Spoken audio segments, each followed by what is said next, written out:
Hi guys, Melanie here at Vision City. Thank you so much for joining me on this episode where I want to talk to you about how to build an art print business. Now, this is something that I hold near and dear to my heart because that's obviously what I do. And so, for that reason, I love to talk about it. This is something that I do daily, and I absolutely have loved doing this.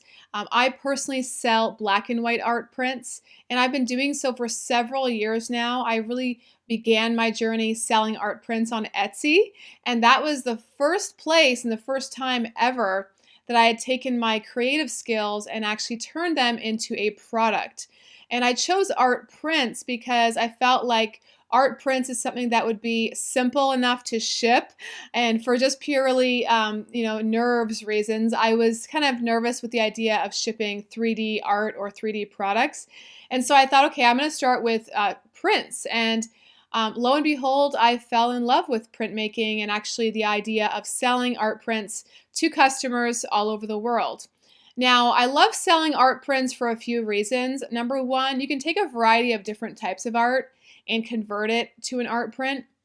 You can actually take, illustration, you can take painting, different types of painting, different types of, creative art in general, illustration, fashion illustration, graphic design, poster design, all kinds of different things.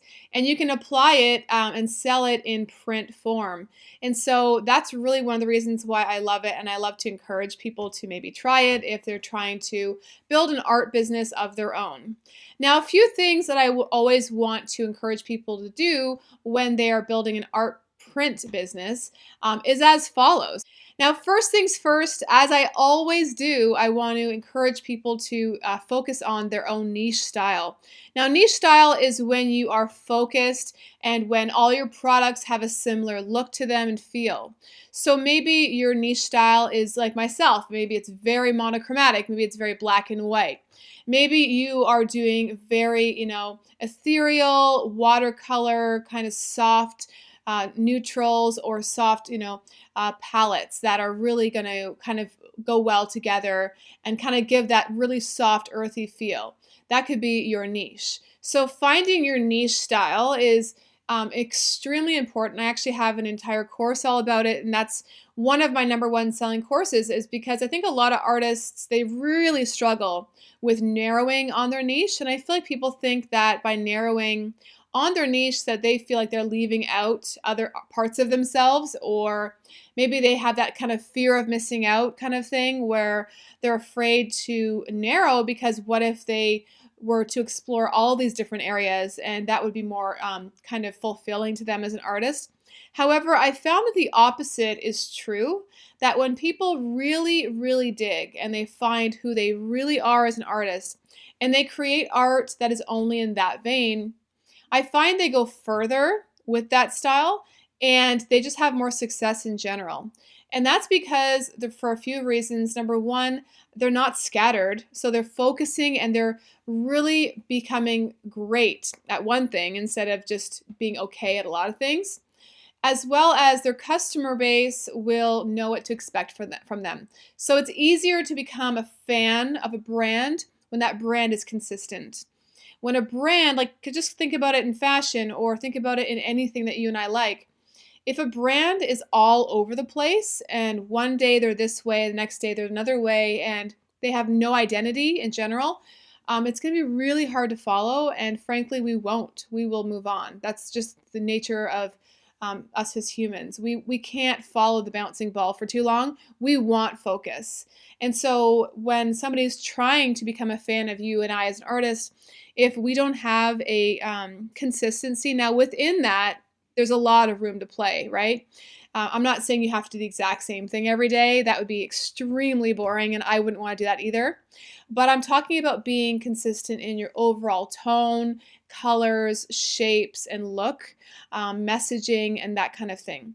So I hope that that helps some of you who might be struggling with that. I actually, again, I have an entire course all about how to find your iconic niche style and how to really apply that to your art business. If you want to know more about that specific course, I only have it offered right now through a webinar. The webinar is free, but I do share about a course at the end, and that course specifically is a part of that. So you can actually go to visioncity.biz/Sell Your Art Webinar to find out a bit more about that. Now, the other thing you need to do when you're building a art print business is decide on the format. Like, what kind of art prints are you going to make? Are they going to be screen prints, prints that have been made with like a lino cut? Or are they going to be digitally printed? Are they going to be letter pressed? Or like, what is the format of what you're making? And that also includes the sizing. What kind of sizing are you going to offer? Is there only going to be one size offered across the board, or are you going to offer a variety of sizes? I found by personal experience, at the beginning, I was offering pretty much only one size. I also experimented with a couple different surfaces. So I did recycled paper. At one point, I even had my art sandblasted into bamboo wood. So they were like bamboo wood sheets. That was really cool in person. I found it harder to sell over online for me. But then again, it was an experimental thing. So if I stuck with it, maybe it would have gone further. But for me, and just for the sheer fact of shipping, I preferred to create prints. So at the beginning, I personally sold screen prints, and then I eventually evolved into selling digital prints. That was for me a variety of reasons. One of them was cost, to be honest with you. And I found that the quality of what I was getting when I held up a screen print compared to the quality of holding a digital was pretty much identical for what I was making. So it didn't make sense for me to continue on with screen printing when digital printing for me was, I think it was 1/4 of the cost. So obviously, these are the kind of decisions you have to make when you're creating a business. Because like I said earlier, this is about building an art print business, not a hobby. So if you're in this to actually make an income and not just for a hobby, for kind of hobbyist, kind of fun stuff. And obviously, my art business is fun and our business can be fun, but the main word in this sentence is business. And so you have to make these kind of decisions when you are growing an art print business. The next thing that this brings me to is deciding on your platform. In other words, where are you going to sell these art products from? Now, I'm specifically talking about online. Yes, sure, you can go ahead and also sell things physically in person, which is also really fun. I've done a lot of different art shows, trade shows, craft fairs, holiday markets, and you name it. They can be a lot of fun. They are a lot of work. Let me tell you, you have to really work it at shows and events. But that's a completely different topic, which I won't go into at this time. But at this point, I'm talking more about what selling platform are you going to sell on. So there's a variety of different ones. I love selling on Etsy, and I'm also now selling on Shopify, and I love that as well for different reasons. And every single platform has its pluses and its minuses, its pros and its cons. A lot of people sell their art on Amazon, on eBay, on Zazzle, Society6. There's so many different online selling platforms. I go over a lot of those in detail and the benefits and drawbacks to each of them on my course, the Sell Your Art Masterclass, which I also talk about on my webinar, which if you want to know more about that, you can check it out. The webinar is free. There's lots of information in that webinar. However, if you're somebody who doesn't want to just hear a webinar, who also wants to learn more and possibly really apply in depth what I'm talking about, then you may want to check out that webinar as well and listen to the end, because I offer a really, really awesome course bundle for you guys. Again, that's visioncity.biz/Sell Your Art Webinar. And I know that could be of help to you if you want to know more about what I'm talking about. Now, the next thing you really need to do when you are growing an art print selling business is create beautiful imagery. Now, sure, you can do that by taking photographs of them. Maybe you can stage beautiful tables that has a variety of different things and elements related to your art. You can photograph downwards like that. I always encourage people to photograph in natural light.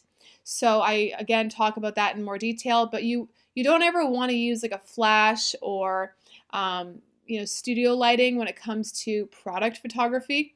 The best product photography is with natural light with an overhanging cover, so you don't want to be directly under sun. It's kind of like indirect sunlight. So say, for example, right now I'm in a room. If you're watching this on video, you can see me. And I am in indirect sunlight because there's light coming through a window back here, and I have a couple windows in front of me here. but it's not shining directly on me. And as you can see, it's not completely harsh. So I could easily hold up, say, a product. Let me hold up one of my products for you. And as you can see, it's fairly evenly lit. Oops, not right there. Hold on. There we go. So this could be the type of lighting I could use. And those of you who are watching on podcast or listening on podcast, I'm literally holding up one of my art prints in this light just to demonstrate that you don't need professional lighting to photograph art products. You just need natural light coming in the windows and an overhang of some kind, in other words, a roof or blinds slightly tilted the other way, but you want indirect sunlight for your photographs. I talk a lot more about that as well on my courses, and I also talk about this thing called making up your own mockups. So there's a variety of websites. One of them, my favorite one is right now, is mockupeditor.com. Mockupeditor.com, and it's basically where you can actually create mockups of your art in rooms without having to photograph them. And you can go there, you can play around, you can find frames, you can find props, you can find tabletops, you can find background colors, all kinds of different things. You can actually make your own art product photos without using a camera. So it's kind of brilliant and I love it. And I encourage people to check that out as well. So by creating beautiful images, what you're going to be doing is you're going to be really selling the art. It's not enough to just upload your art and throw it up on Etsy or on Amazon. It's not going to sell the best in that way. Unless you're like a really recognized artist and everybody already knows you and they already want your art. That would be considered a warm or a hot audience, they call it in marketing, because people already know exactly who you are. They know what you're making. They want it already. That's called a hot audience. But if you are selling to people like most of us, you're selling to more of a cold audience. A lot of times people don't know who we are. They have not sure if they even want our products. We have to kind of inspire them as to how awesome our artwork is and why they want it in their home. A lot of times that's with creating beautiful imagery to sell the products. This is the exact same way and the reason why, fashion, companies, they have to create lookbooks and beautiful lifestyle images of people rocking their clothes, right? Or their shoes or their handbags, they have to sell the idea of the brand. They have to sell the personality of the brand. And in the same way, we as artists, we may not want to refer to ourselves as a brand, but that's pretty much what we're doing when we're selling our art online is we're creating a brand. Maybe the brand is your name. Maybe the brand is a different, like a third party name. Like in my case, Vision City is my brand. And so I'm building a brand based on this idea of Vision City, right? And so these are some of the ways you build an art print business, okay? Now I can go into SEO, I can go into marketing, I can go into Instagram, Facebook tricks, all that stuff, you name it. But without overwhelming you in this specific episode, I want to just touch on some of the key things to get you started. And then that way you can continue on and continue growing your art business. But these are really some of the ways to grow an art business, an art print business, is by focusing on one niche, creating one format, so deciding on the format, deciding on the platform you want to sell on, as well as creating incredible, beautiful marketing images for your online shop or your website, wherever you are selling your art. I hope this has been really helpful to you guys, and I hope you've enjoyed this episode. And again, if you want to know more information about some of the topics I've been discussing with you today, I encourage you to check out my free webinar, which is at visioncity.biz/Sell Your Art webinar. I look forward to seeing you guys there, and I'll talk to you again soon.